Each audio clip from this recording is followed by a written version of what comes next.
Hello, this is Larry Wilson, and I'd like to welcome you to the 9th tape in this series on the Old Testament prophecies, The Shadows of God.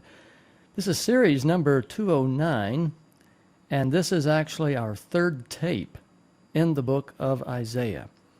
I'm not sure how many Isaiah is going to require. It's a rather long book, but I'm so happy to have David Brooks in the studio with me. Welcome back, David. Well, it's good to be back. I missed you in the last tape.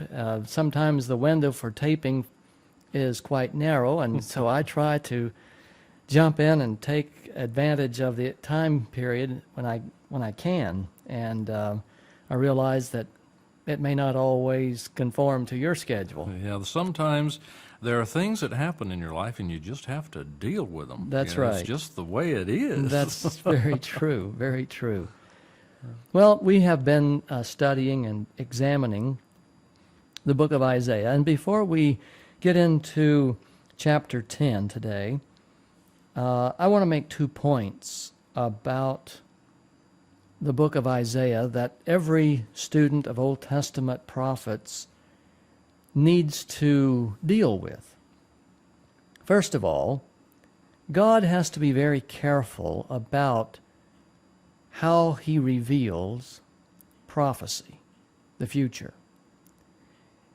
If God is not careful, people will take God's words and misconstrue them into fatalism, meaning whatever will be, and there's just no way to change it, or we have nothing to do about it. Just fatalistic, whatever will be, will be. Or the other side of the ditch, or the other side of the road, the ditch on the other side, is that no matter what we do, God has a plan, and he's going to do what he's going to do. So we can do whatever we choose. That's right. Yeah. In other words, both rationales get you to the place where you can do whatever you want to do. Because tomorrow has already been predetermined. And you have no control over that. That's correct. This is a problem that many Christians have. There is a lack of understanding about the ways of God. So God is very careful about how he reveals and how he places the fulfillment of prophecy and what he intends to do within the context of human behavior. There's a cause and effect relationship that is ongoing. Well, somewhere people have to be able to make a choice that will determine what their future will be. Yes. And if God doesn't give you that, then Satan was right. Yes, that's right. That's correct. So either one of those ditches is definitely going to get you in trouble. The human heart is very dull, does not catch on quickly, does not understand well, and does not maintain what it once learned very easily. And attention spans are pretty short. That's right. That's right. So as we look at the Old Testament prophets, and we are examining the revelation of what God intends to do, what he plans to do, what he's going to do, it all has to be put within the context of a relationship that God insists upon between himself and his created. In other words, whether you like it or not, God does have a relationship with you. Whether you accept it or not, God has accountability placed upon you. As well as responsibility. As well as responsibility. Whether you accept it, believe it, or reject it, deny it, or whatever you do with it is immaterial. The fact is that everything that God creates, God is responsible to, and he is responsible for. And the Old Testament prophets clearly confirm that, for example, when we talk about the heathen nations, the Assyrians, and we talk about the Egyptians and the Moabites, and etc., they deny the presence of God. They deny the sovereignty of the Most High. It's immaterial. God has a relationship with them, regardless of whether they have one with Him. And so God's actions and behavior cannot be correctly understood and put within the framework of what His character and His ways are like unless we survey the big picture. And going through Isaiah chapter by chapter and Jeremiah and Ezekiel will force the big picture. And I hope that our listeners will be patient and will be persevering to pick up as we go through these things how this really comes together. The second thing that I want to say about the book of Isaiah and these other prophetic books is that if we were to just study secular history, we would not be able to understand why things happened the way they did. For example, we've talked about this before. You can look at the fall of the Babylonian Empire as simply the fact that the Medes and the Persians became stronger. Secular historians would chronicle the fall of Babylon on the prowess of Cyrus and Darius. And probably on some economical equation that goes back into the devaluation of some currency. This, that, and the other. Well, they would search for all kinds of answers, but only from the limited view of the human eye. Mm-hmm.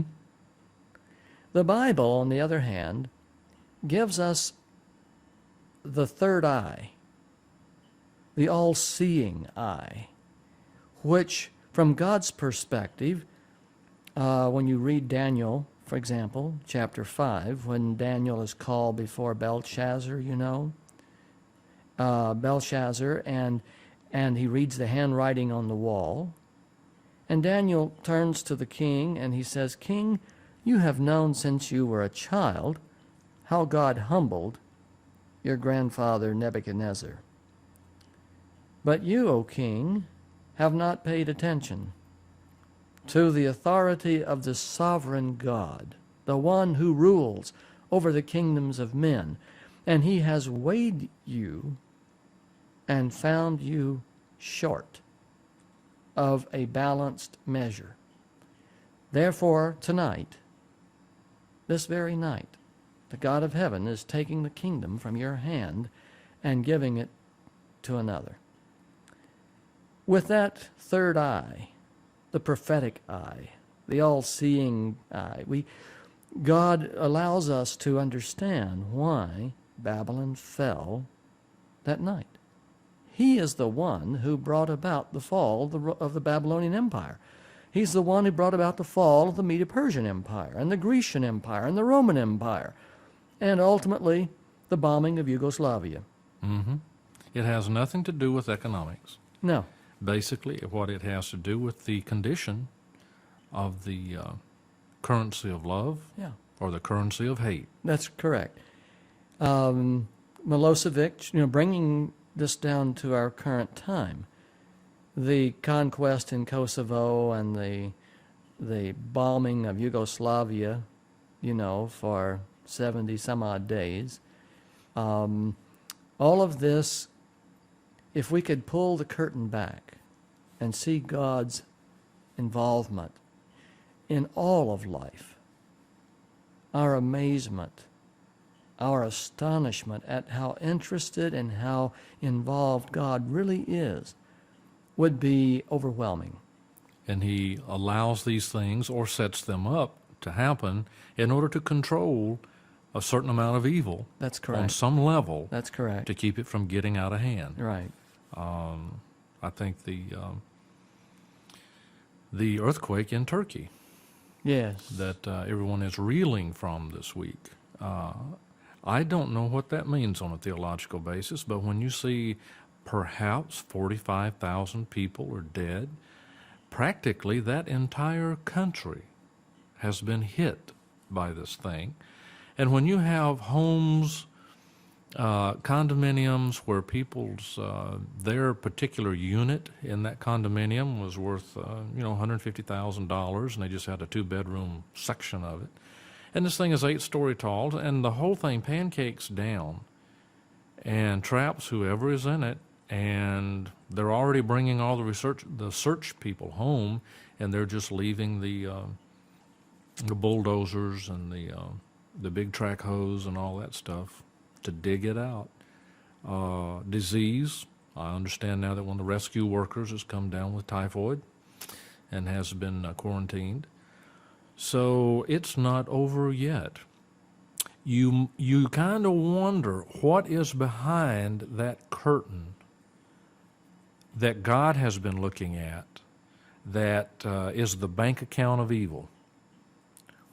At what point in time did something cross the line and it just got away and God had to deal with it? I can't answer that. Right. None of us can on this side. We just can't do it. We don't have the insight Right. to do that. Whether the earthquake was divinely mandated or whether the earthquake was the result of just tectonic forces adjusting. Well, geologists will say that they've sucked so much oil out of the ground that the plates start moving, Yes, yes. There's all kinds of explanations for it. At this point in time, we really can't say what was the reason behind it. The story of Job, is not to be confused with the affliction, let's say, of the king. Who was it whose hand withered while he was at the altar? Was it Rehoboam? If I remember right, God inflicted a suffering upon him immediately because of his rebellion. Well, Miriam was leprous. had the same thing. That's correct. Miriam became leprous. Whether you can't honestly, say from Scripture that every leper is under the condemnation of God. Absolutely, that is correct. So you really can't say that every earthquake or every hurricane or every tornado. That's correct. Right. That's correct. All that we can say, taking the Scripture as our basis, is that no matter what happens, God is present. He is involved. He is concerned. And He's interested in how people react to these things. He is interested that people turn to Him and be saved. The loss of life is not the same thing to God as it is to us. God need only to speak the word and, hey, 45,000 people are alive. Come right back. So it's not a problem for Him. It's the finality of it for us that sort of gives us the pause, for consideration. Well, with that little bit of introduction, that God has to be careful about how He presents prophecy so that we don't end up with fatalism. Or predestination. Or predestination. Yeah. And secondly, that without the Bible, we can't see around the curve. We need the insight that only the Bible can offer, how God is dealing with the issues of life. Someone listening to this tape today may be in very serious financial trouble, very serious health trouble, very serious problems in a family or in a work relationship or whatever. And they're trying to sort out, well, where is God in all of this? Where is God? And the one thing that the Bible, especially the Old Testament, reiterates over and over and over and over again, is that God is always present. Nothing escapes Him. Even the very number of the hairs on our head are numbered. He knows everything about us. So with that, we want to go to chapter 10. I think that two things about chapter 10, that, of course, chapter 10 follows chapter 9, and I need to make this point about chapter 10 as we get going. God is promising that after he has punished Israel and Judah, over here in chapter 9, and he's going to use the rod of his anger. See down in verse 5? Woe to the Assyrian, the rod of my anger, in whose hand is the club of my wrath. It's kind of interesting. The Assyrian is a heathen, let's say, in the sense that he does not know the God of Israel. He's a pagan, outsider. And doesn't care. Doesn't care. And yet God is going to use the king of Assyria as the club of his wrath. To get Israel's attention. To punish Israel. That's right. And verse 6, I will send him against a godless nation. Isn't that interesting? He calls his own people godless. Yes. I will dispatch him against a people who anger me, to seize loot and to snatch plunder, and to trample them down like mud in the streets. But this is not what he intends. This is not what he has in mind. His purpose is to destroy, to put an end to many nations. So the king of Assyria does not have in mind meeting God's pleasure and doing God's will. He has something else entirely in mind, but the Lord is going to use the king and with his own personal ambitions to do what needs to be done to his own people. And you know, I saw an interesting parallel. You could almost hear Satan saying these same words here. Are not my commanders all kings? Have all these other kings been destroyed and my hands have seized these kingdoms? Have I not dealt with Jerusalem? And he goes on down through there.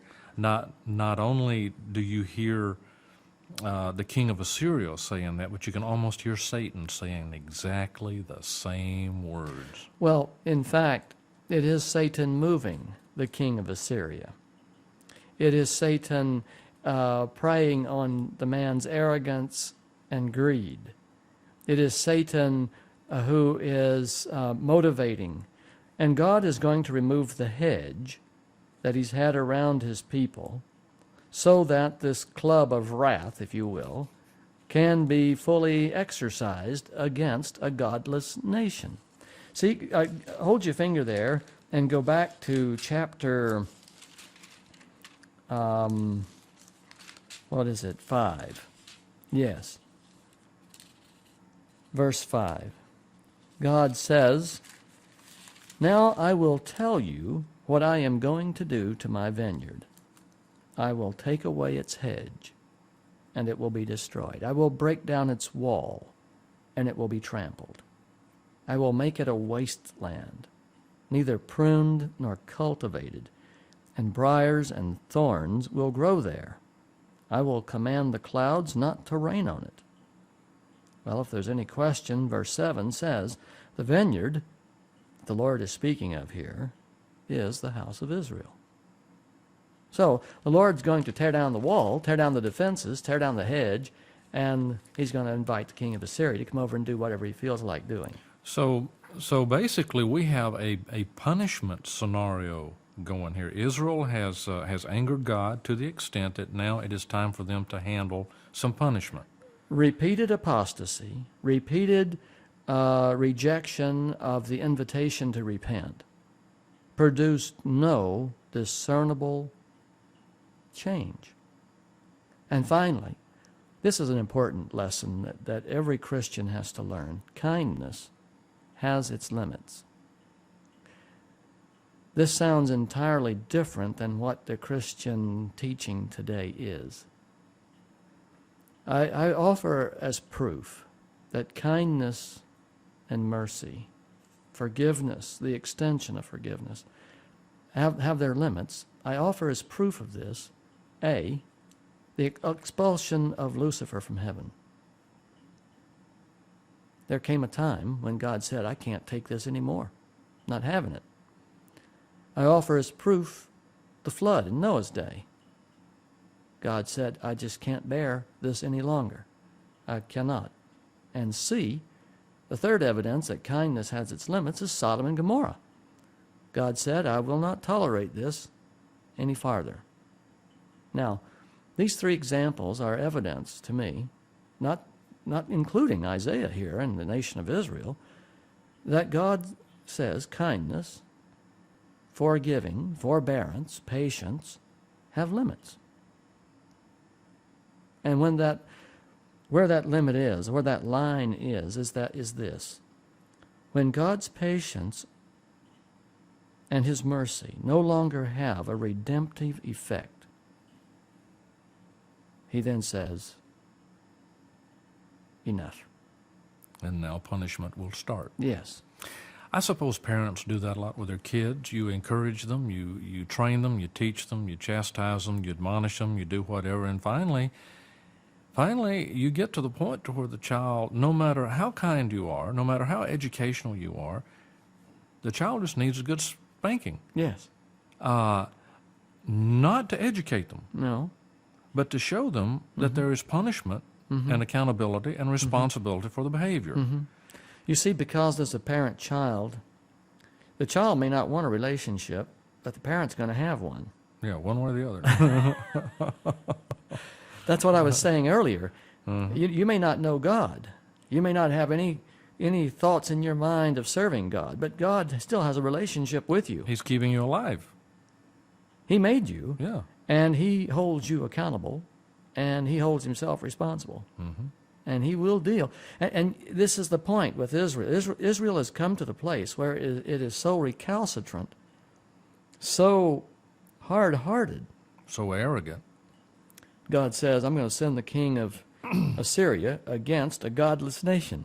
I think that just nails, is the nail in the coffin that seals it off. So here comes the king of Assyria, the rod of God's anger. And the king of Assyria, of course, is all pompous and arrogant, just a strutting peacock, thinks he's God.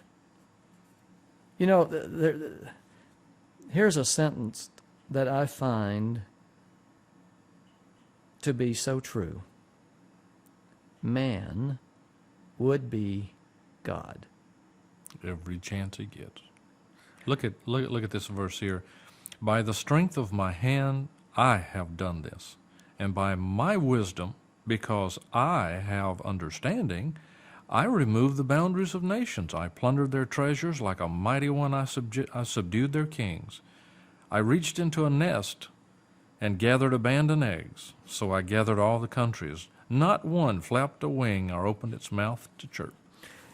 This is the king of Assyria, see, boasting in his great conquest. About how tough he is. How marvelous he is. He's very fascinated by everything he has to say. Yes. A legend in his own mind. That's right. Notice, though, verse 12. Back up to verse 12. When the Lord has finished all his works against Mount Zion and Jerusalem, he will say, I will punish the king of Assyria for the willful pride of his heart and the haughty look in his eyes. Two things out of that. Number one, God has a schedule for the work that's going to be done on Zion. It will be finished. It will accomplish what it's supposed to do. And then he'll deal with the king of Assyria after that work is done. And he is justified in dealing with the king of Assyria because, actually, the king of Assyria is dealing with Israel for the very same problems. Isn't that interesting? Yeah. What goes round comes round. Mm-hmm. The king of Assyria has the same identical problems that Israel has. It's the problem of mankind. We all are cursed with it, especially when you get into politics and wield power. The great quest in this political year for power brings out and reveals how foolish are the ways of men. Politicians will be taking credit for every good thing under the sun. And blaming somebody else for all the bad things. Yes. And they all voted for them. Yes. You know, I think it would be really cool if I were running for president in this coming millennium. And in this particular case, we have an outgoing president who, aside from some personal indiscretions, has managed to keep things moving along with God's help. Or I should say, God has kept things moving along with Bill staying out of the way. in spite of our president. What I'm trying to say is that from the politician's point of view, I think I would say, look, we've had a tremendous 8 years under the reign of President Bill Clinton. Employment's been good, the stock market's been good, the economy's been good, jobs are good. America's done well. Now, if I were a Republican, George Bush running, George W. running, I would say, I intend to walk in his shoes. How much better can it be? Rather than taking the other side of the coin and saying, look how bad it is. Mm-hmm.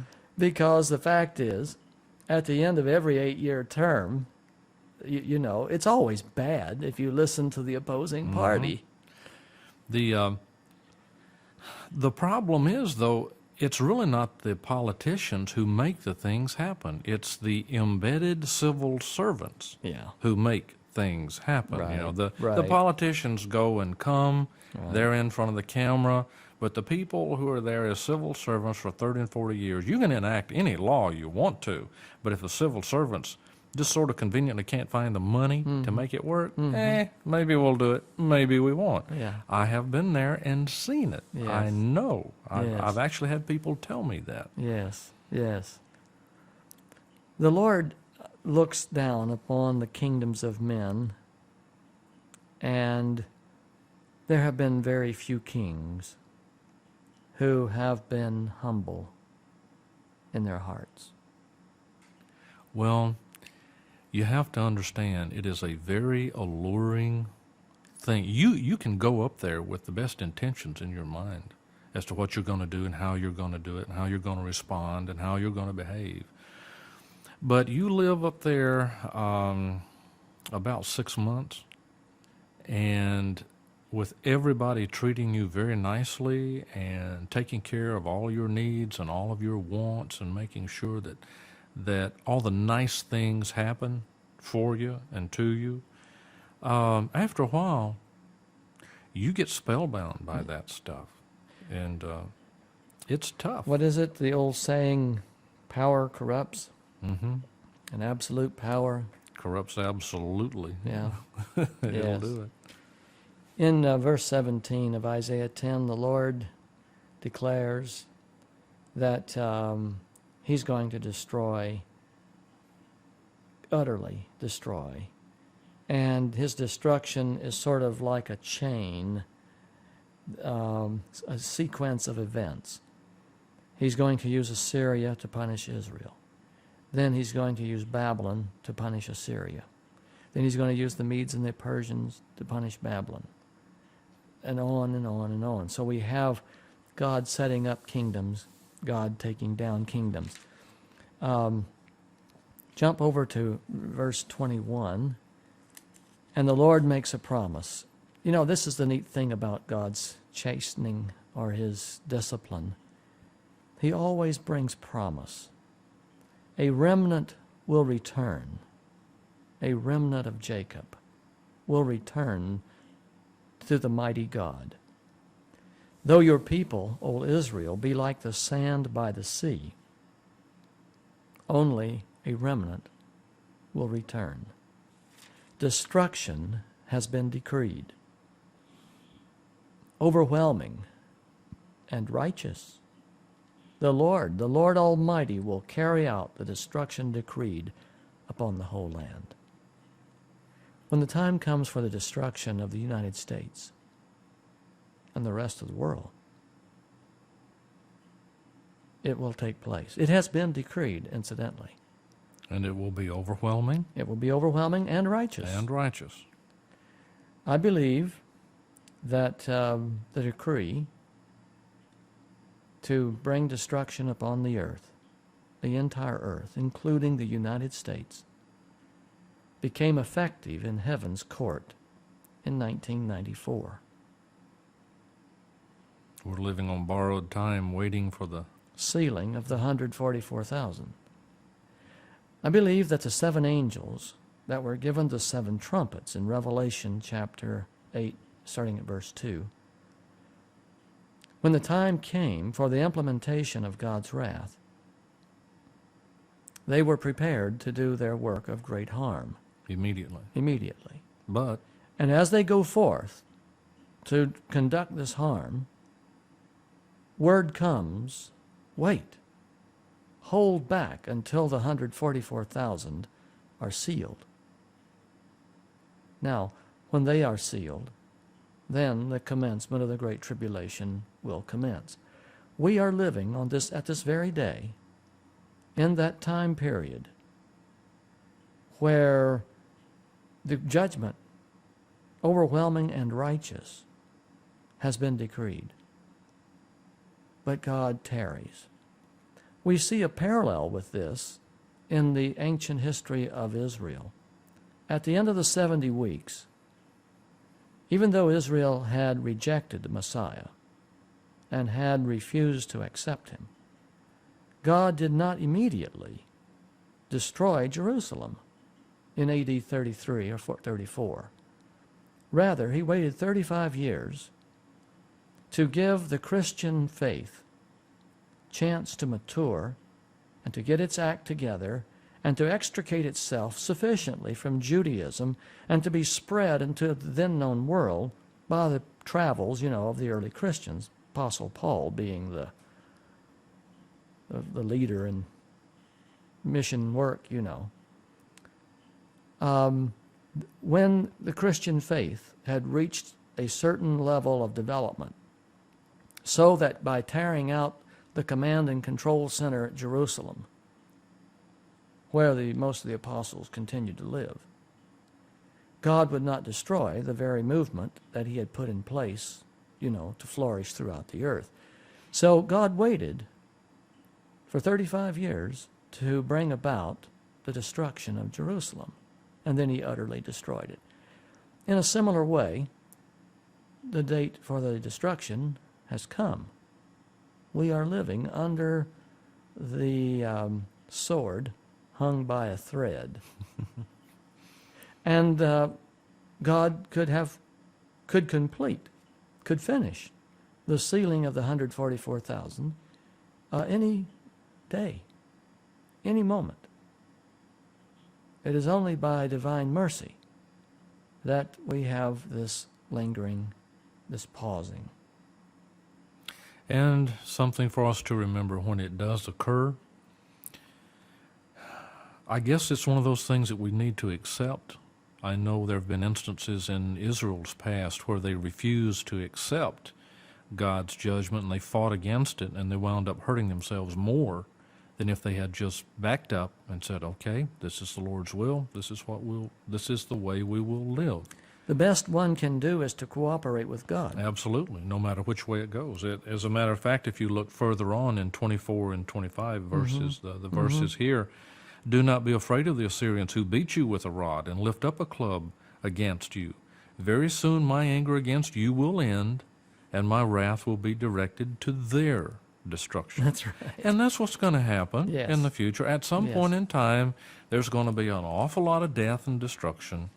in the world as we know it today, and there's really no need for us to fear, because God is in control. Those who are to die will die. Those who are to be captive will be captive, and the rest of it goes on. But it is decreed that this is going to happen. The sovereignty of God will be fully disclosed. I mean, and he has the power of life as well as the power of death. And I would rather trust him with that power than anybody else that I know of. Amen. In chapter 11, we come back to the hope and to the promise of restitution and restoration. A shoot will come up from the stump of Jesse, and from his roots a branch will bear fruit. Verse 10. In that day the root of Jesse will stand as a banner. For the people, the nations, will rally to him, and his place of rest will be glorious. In that day the Lord will reach out his hand a second time to reclaim the remnant that is left of his people from Assyria. God is about to bring destruction upon Israel, and yet he is still holding out the promise that through Israel will come Messiah. That's what the branch, the little shoot coming out of the stump of Jesse, the root of Jesse. Verse 12. He will raise a banner for the nations and gather the exiles of Israel. He will assemble the scattered people of Judah from the four corners of the earth. Ephraim's jealousy will vanish, and Judah's enemies will be cut off. Ephraim will not be jealous of Judah, nor Judah hostile toward Ephraim. This is referring to the anger and hostility that existed between the 10 tribes to the north and the 2 in the south. Then the Lord will dry up the gulf of the Egyptian sea. With a scorching wind, he will sweep his hand over the Euphrates River. He will break it up into 7 streams so that men can cross over in sandals.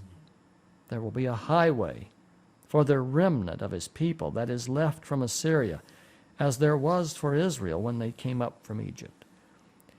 What God is alluding to here is a time is coming when he is going to establish his own kingdom upon the earth. And all the people of God from all the nations will stream into the holy city.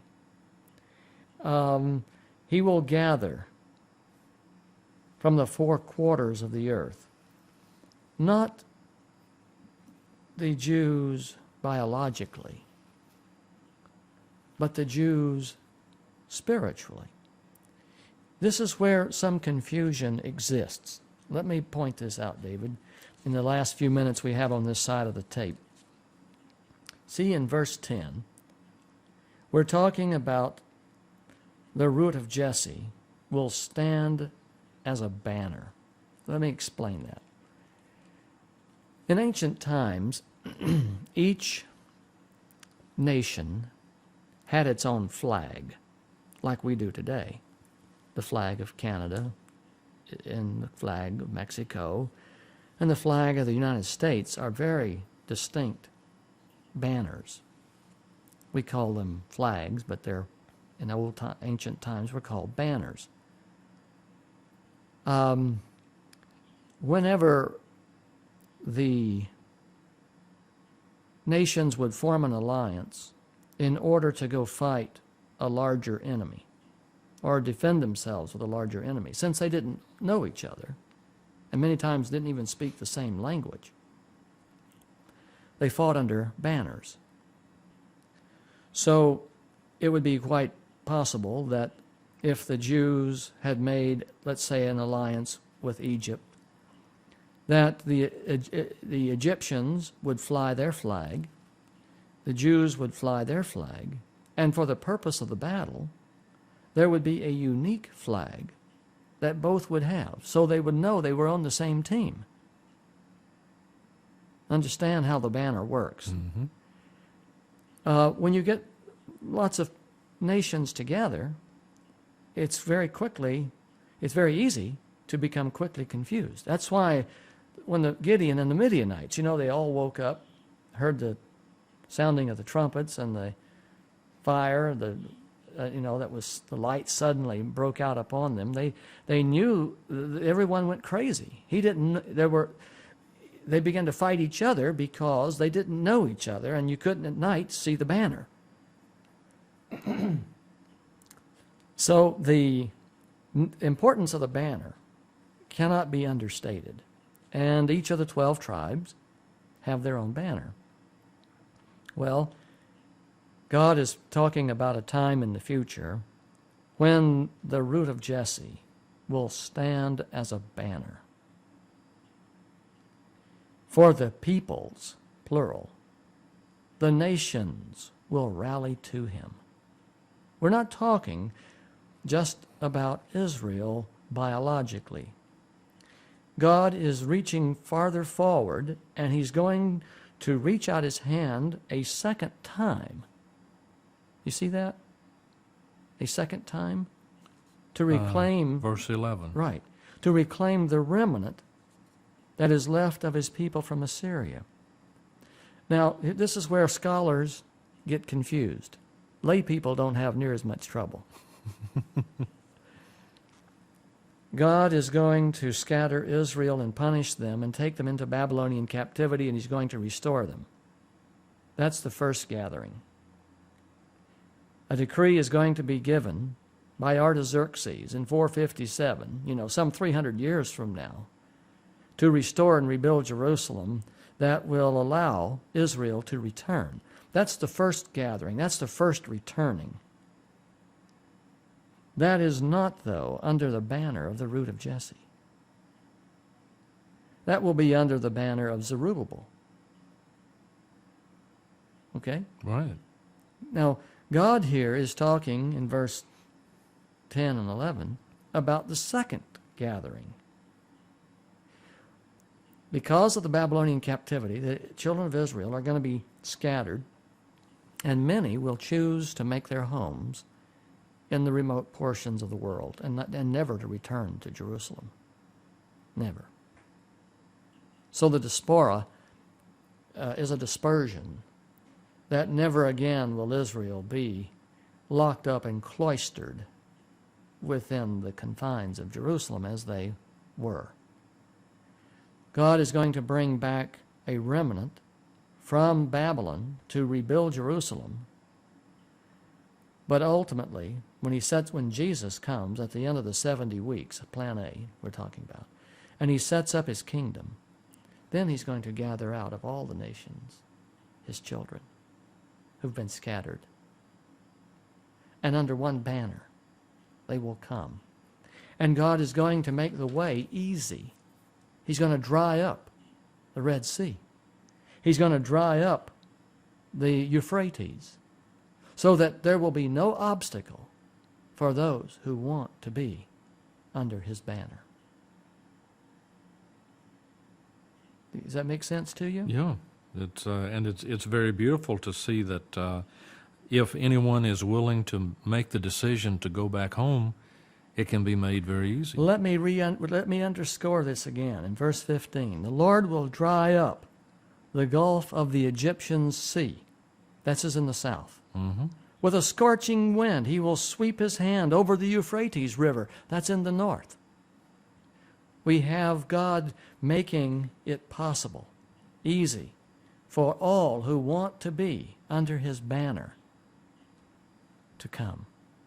In the time period of the Great Tribulation, God is going to make salvation enormously easy for people who are willing to come. We'll talk more about that. It's time to turn the tape over.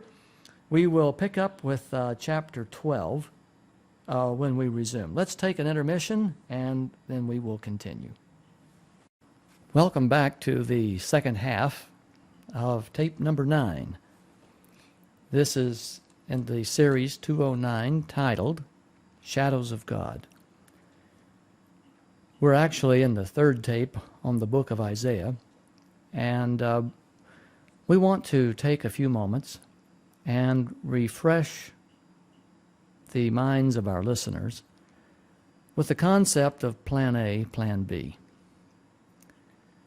I'd like to first put it in perspective that Isaiah is living in around 720 BC at the time we're having discussion here.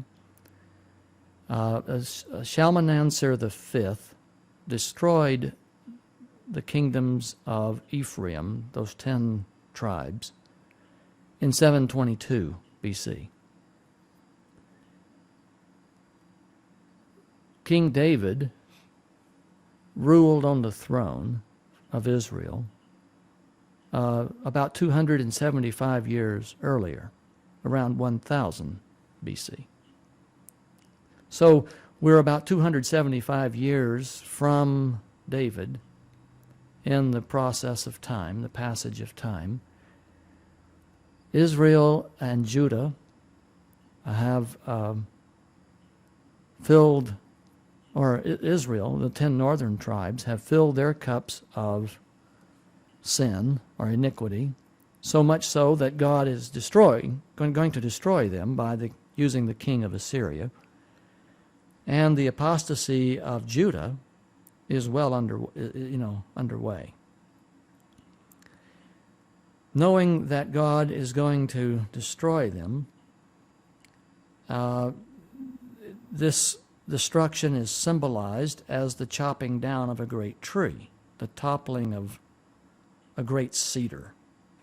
Cedars are particularly notorious for being enduring and drought and disease resistant. I mean, it's hard to kill a cedar tree, and they'll grow anywhere. And to cut a tree off was like the same as toppling a nation. The symbolism was used. You might remember that Nebuchadnezzar was like a great tree, and the Lord chopped him off and put a band around the tree, indicating that one day the tree would be used again. So we're talking about the forthcoming captivity, although Isaiah has not expressly covered the Babylonian captivity in detail, but it's very clear that God is going to do something. And in chapter 11, he talks about gathering the people under the banner of, the root of Jesse, speaking about the birth of Messiah. Let me just refresh a little bit about Plan A. In God's economy, there was no second coming ever planned originally. God, even though he knows the future, and even though he has complete and perfect foreknowledge, God does not operate on the basis of it. Yes, he knew that the generation that came out of Egypt would die in the wilderness. But he still gave them a chance to live. That's right. He gave them a chance to do what they would do. He gave them the opportunity to be all that he would have them be. See, this is a hard thing, and you have to accept it by faith, that God will grant a child of his the privilege of failure as well as the opportunity for success. Even though he knows the outcome, God will nevertheless offer the privilege of failure or the opportunity for success. That's what free moral agent is all about. Being a free moral agent, you can choose rebellion or you can choose submission to the will of God. And like a child, how will you ever know the outcome of what a decision would be? If you never let your kid drive because, well, I'm afraid he'll wreck the car. Yeah, it's like my dad saying when we were kids, I'm not going to let you go swimming until you know how. Yeah, how does that work? Yeah. And it's kind of like, well, I would hire you, but you don't have any experience. Right. Right. I mean, I like you. Yeah, you're a nice kid, but hey, You know nothing. you know, how can I hire you? Well, how are you ever going to know anything? How are Right. you going to get 3 years of experience Yeah. unless somebody somewhere hires you? Yeah. It's the same way here. God has to give you the opportunity to make that decision so that when it's all said and done, you can look at it and say yourself, either, great, I made the right decision, or oops, I messed up. Because if God comes along and just says, well, I know in advance that you're going to mess this up, well, that doesn't do anything for you, because you're going to constantly think, well, I might not have messed it up. You know, God is not so much interested in the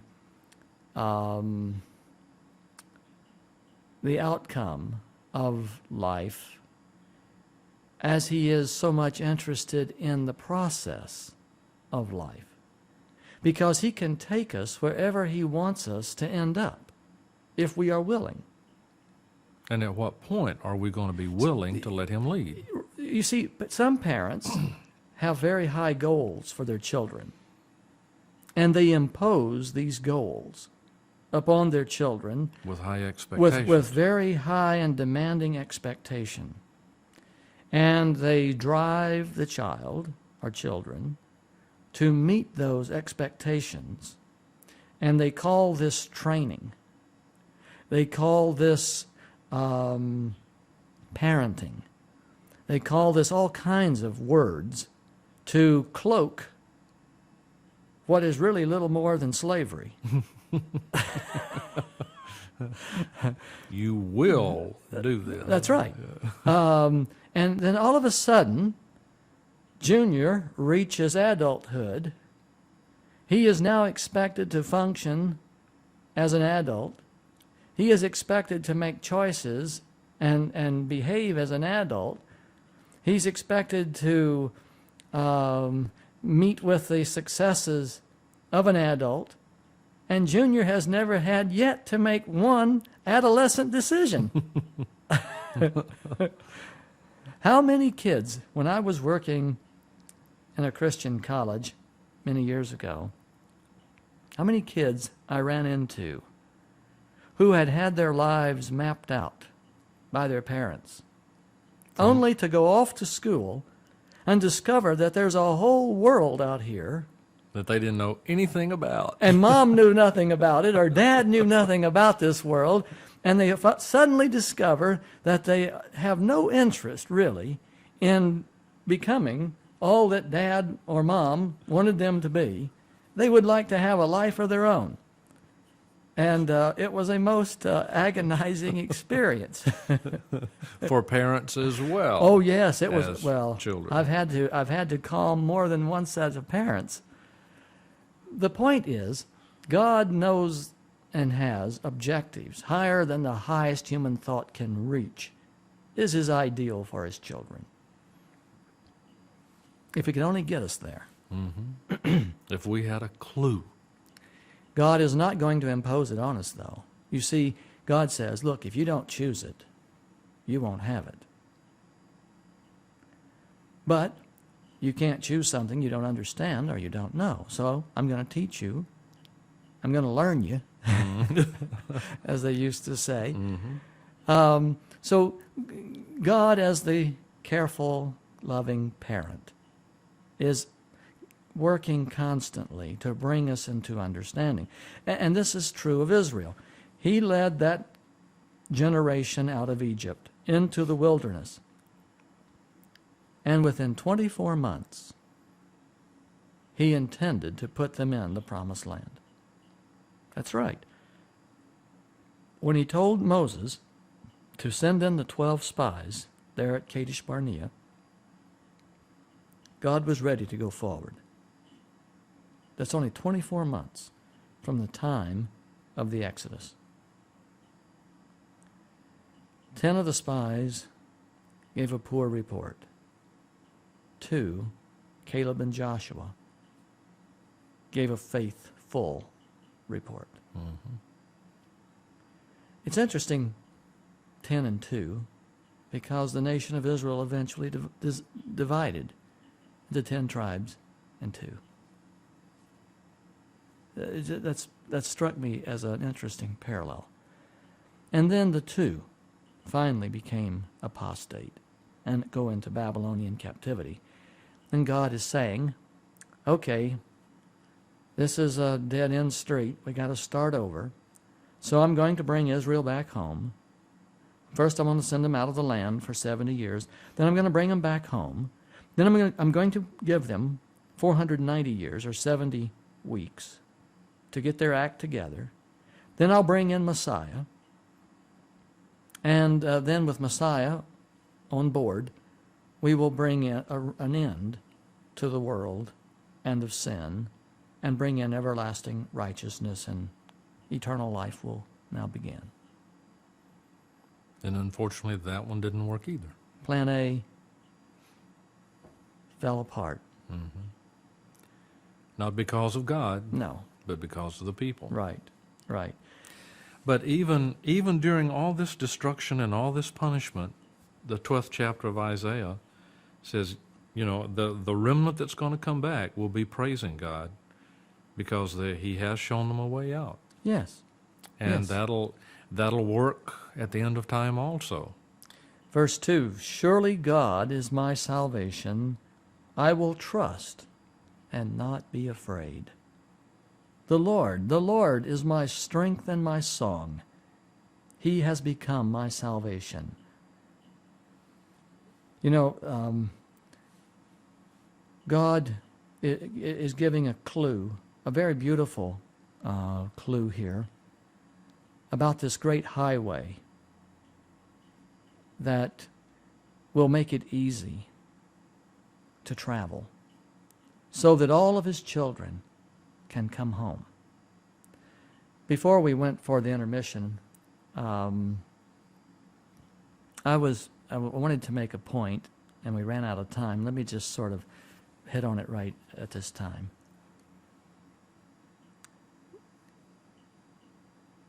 When God sets out to save to the utmost, He makes salvation so easy,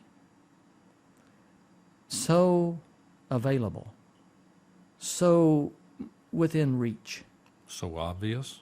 so obvious, that all the sincere of heart, all of those who are accustomed to allowing the Spirit to have any influence in their lives, can see it. In the great tribulation that we are about to experience,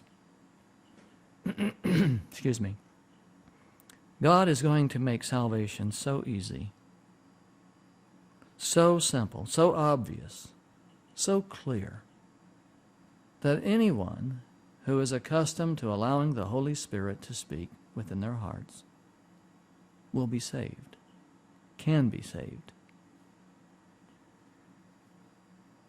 The nature of man is to exclude others from the salvation that you have.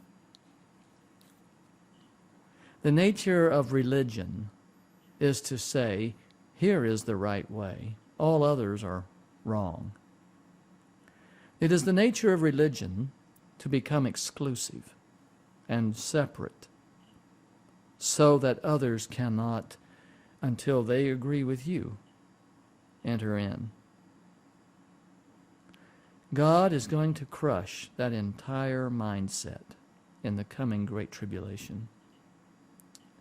And God is going to show the world that there are people in every religious system and in every place who will receive salvation on His terms if they are only informed as to what those terms are. The 144,000 are going to present a message that is so simple, so plain, so obvious. There's only one testing truth. There's not 27 or 50 points of faith. There's not even 5 essential doctrines. There's just one testing truth. And that is, will you worship God according to His command? And it's going to change an awful lot of paradigms. The way people have thought about religion and the way people have thought about God and about what is right and what is wrong.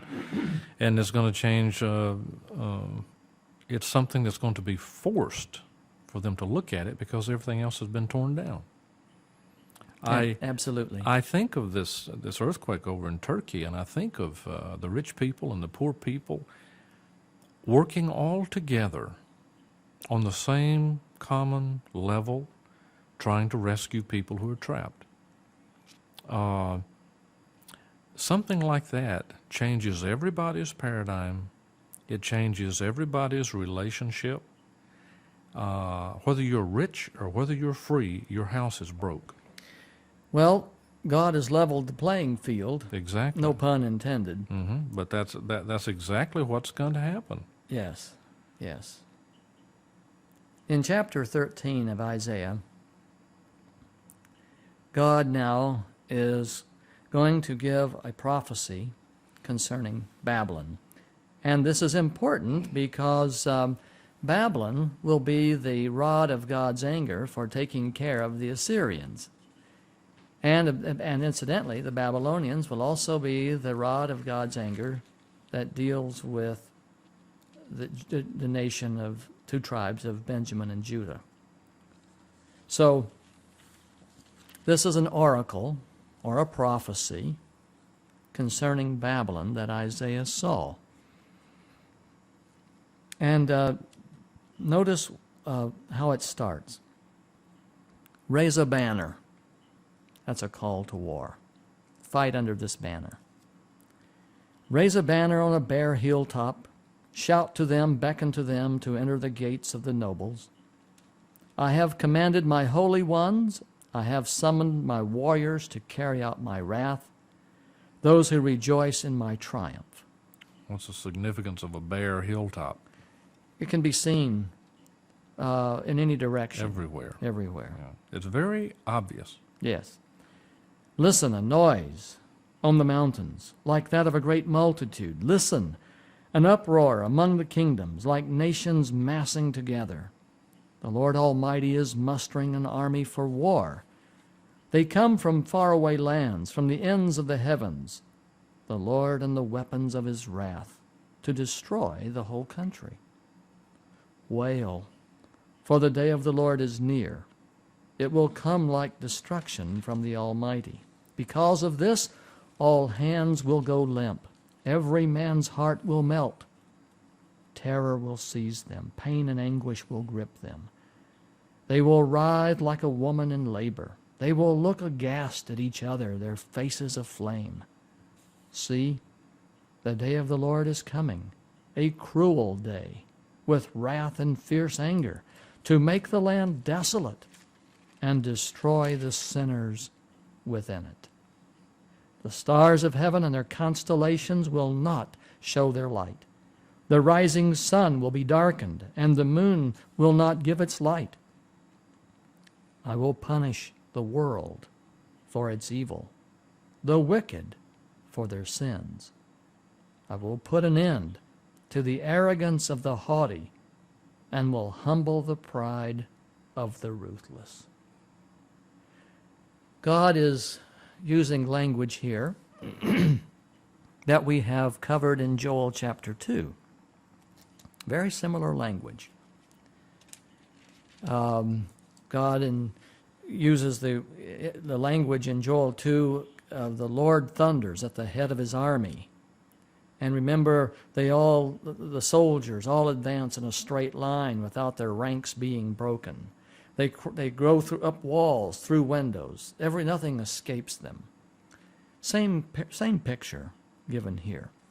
And we're looking at a description of a war that the Almighty would undertake. Now, under Plan A, there would be a great war between Christ and his followers and Satan and his followers. Let me jump forward to Plan B and then go back. At the second coming, in Revelation 19, John describes Jesus coming on a white horse, and the armies of heaven are following right behind. And out of his mouth comes a sharp sword with which to strike down the nations. And John sees this angel standing in the sun, bright as the sun, and he calls the birds and the fowls to come and to fill their stomachs on the flesh, of the carrion or the carnage. And so at the second coming, we read in Revelation 17 how that the kings of the earth make war against the rider on the horse. And so there's a real contest in Plan B. At the second coming, the armies of earth will be aligned against the coming of Christ, and they will attempt, this sounds far out, I know, but it's the truth. They will attempt to destroy Christ with atomic missiles and whatever other weapons of war that can be mustered at the coming angels. Man is going to ultimately fight against his Maker. Then at the end of the 1,000 years, when the holy city comes down, we have the wicked resurrected, and what do they want to do? They want to fight again. They want to take over the holy city and take it away from those to whom it has been given. And again, we have this war. Now, under Plan A, there's this same war. It's this war of Christ and his followers against Gog and Magog and their followers. So under Plan A, there would have been total annihilation of the wicked, just like there is under Plan B. The difference in timing is 3,000 years. But would the first one have been using physical people to conduct the war? God, Christ leading legions of humans? Or would it be angels coming again Look at to this, do that? 13 verse 3. I have commanded my holy ones. I have summoned my warriors to carry out my wrath, those who rejoice in my triumph. These holy ones, these are his angels. God was going to come with his angels. Now, understand something here. Let me make this point. At the second coming, it's not the angels who do the destruction. It's Christ. It's Christ himself. Yeah. See, Christ is not going to ask his believers to go out and kill other human beings. No. He's not going to do that. No, he is King of Kings. Mm-hmm. And he will take responsibility for this punishment and this destruction. Correct, for its implementation and execution. That's right. He will do that. And the day of the Lord is a day, a cruel day, a day of wrath and fierce anger and bloodshed from one end of earth all the way to the other. And some of the description of that from 14 on is fairly awesome. Oh, yes. You see, after Messiah had established his presence on earth, after Messiah had established Jerusalem as the center of his government, I'm talking about under Plan A, had Israel accepted him, Right. he then would have sent missionaries equivalent to the 144,000 All over the world. all over the world with the message, come to Jerusalem, come into the city and be saved, for I am about to destroy the earth. Jerusalem would have been another ark. That's correct. This is why he was going to dry up the rivers, a great highway, so that all could come. There would be no impediment, no natural boundary to keep you from getting there if you wanted to be there. God would have sent the 12 tribes under Plan A into the world to gather his children to Jerusalem. physically into the ark, the holy city. Then, as we will see when we get into Ezekiel and Jeremiah, he would then have brought the other nations under the banner of Gog against Jerusalem, and this is where then God brings fire down out of the sky and burns them up under Plan A. And purifies the world. Purifies the world. That's right. So, The problem was there was no Noah. what do you mean? Well, there was no one to accept Christ when he came in order to build the boat, as it were. Well- Noah was there to hear the word of God and to believe it and to do it. But the Pharisees and the Sadducees and all these other people, they simply refused to build a boat. God had moved from the one man, one message scenario to the one family, one message scenario. He wanted to use the family of Abraham. Mm-hmm. He wanted a much larger. Whereas in the days of Noah, the world was all. It was all bunched up. Yes, I'm trying to think of the right geographical description here. Everyone lived in a geographical center.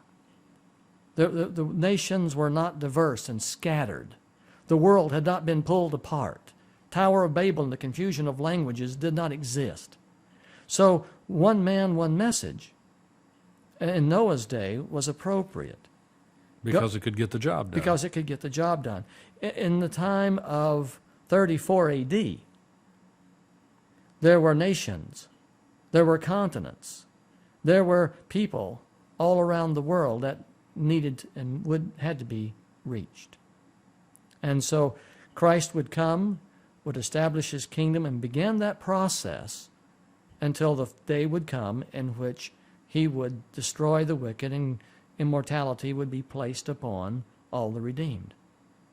And he would have sent missionaries and empowered them to go to places like Australia and America and Yes. Iceland Oh, and, yes, yes. and Russia and Yes. China. And, Well, this is why he says here in Isaiah 13:11, I will punish the world mm-hmm.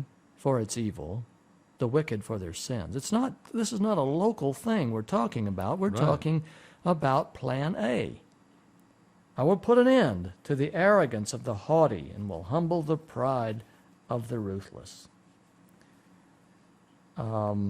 Verse 13, therefore I will make the heavens tremble and the earth will shake from its place at the wrath of the Lord Almighty in the day of his burning anger. And I've had people tell me that they just cannot conceive of a God of love being angry enough to kill anybody on the face of the planet, or to punish anybody. They just can't conceive of a God of love doing something like this. Well, all I can say is their conception is really ruined. Yeah, it has nothing to do with the reality of the Bible. That's does it? right. You can read it right out of the Bible. As a matter of fact, I did this one day. I read it to a lady right out of the Bible, and she just could not handle it. I can say that this is not surprising. In Noah's day, they could not conceive of a flood. Right. Or the message of destruction. Yeah. Yeah, they just could not conceive it. But it doesn't mean it's not going to happen. Not at all. Just because you don't believe it doesn't mean it's not going to happen. This prophecy of Isaiah 12 is actually focused against the Babylonians. And before God addresses the Babylonians, he has stated what he's going to do, ultimately. Now we're going to turn our attention to the Babylonians. Verse 17. Behold, I will stir up against them, that is the Babylonians, the Medes, who do not care for silver and have no delight in gold. Which means they're after what?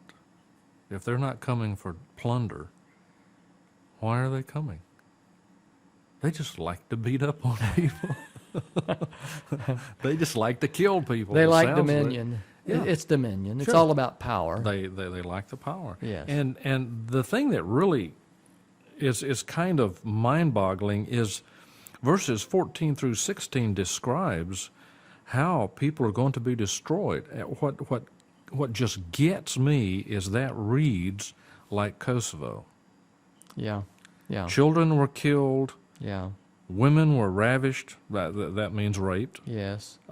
Anyone who was captured was killed. Mm-hmm. I mean, it just goes right. There's no mercy. There is absolutely no mercy on either side. So the Babylonians, for all their arrogance and all of their haughty ways and for all of their grandeur and pomp, they will be brought down by the Medes. And verse 19, Babylon, the jewel of kingdoms, the glory of the Babylonians' pride, will be overthrown by God like Sodom and Gomorrah. Funny how the economists don't figure into this at all, do they? No. Verse 20, she will never be inhabited or lived in through all generations. No Arab will pitch his tent there. No shepherd will rest his flocks there. But desert creatures will lie there. Jackals will fill her houses, and there the owls will dwell. And there the wild goats will leap about. Hyenas will howl in her strongholds. Jackals in her luxurious palaces. Her time is at hand, and her days will not be prolonged. Babylon, that marvelous city, one of the ancient wonders of the world, the great pride of Nebuchadnezzar and those who followed in his shoes. Babylon, the crown jewel of the kingdoms of the earth, becomes the haunt of jackals and owls. You see, no matter how mighty the United States may think it is, no matter how great and powerful it may say of itself, God only needs to speak the word, and it becomes a desert. Mm-hmm. A desert. Her time will come. It's interesting, her time is at hand. That's also the same kind of a phrase they would use for childbirth. Yeah. Her time is at hand. Yeah. Her days will not be stretched out Right. or elongated or prolonged. Right. It's going to happen. In chapter 14, we only have a few minutes, and I'd like to make 2 or 3 interesting points. We're moving a little slower than I had hoped, but that just goes with having a good time when you're discussing and studying God's Word. In chapter 14, God is going to give us an insight as to what really motivates Babylon. God sometimes has to speak in parables to make understanding possible. In chapter 14, verse 1, God starts off through Isaiah saying, "The Lord will have compassion on Jacob. Once again, he will choose Israel and will settle them in their own land." Okay, he's talking about restoration. Yes, you're going to leave the land. Yes, you're going to return to the land. You have my word on it.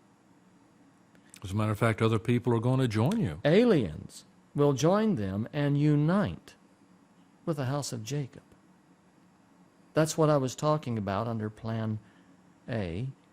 At the end, God is going to send his servants out into the world, and the aliens are going to come and join and be part of Israel.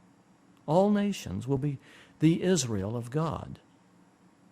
God intended to use Israel, the literal nation of Israel, as his mouthpiece, because salvation is open to all who will come. He's going to dry up the rivers so that they can come.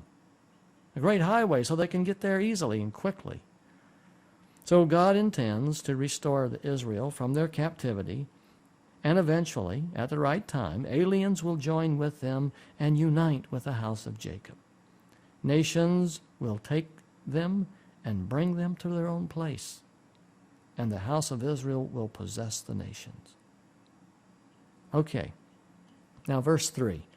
On the day the Lord gives you relief from suffering and turmoil and cruel bondage, you will take up this taunt against the real king of Babylon. Now the word real I am inserting. You will take up this taunt against the real king of Babylon. I wanted to jump down to verse 12. How have you fallen from heaven, O morning star, son of the dawn? You have been cast down to the earth, you who once laid low the nations.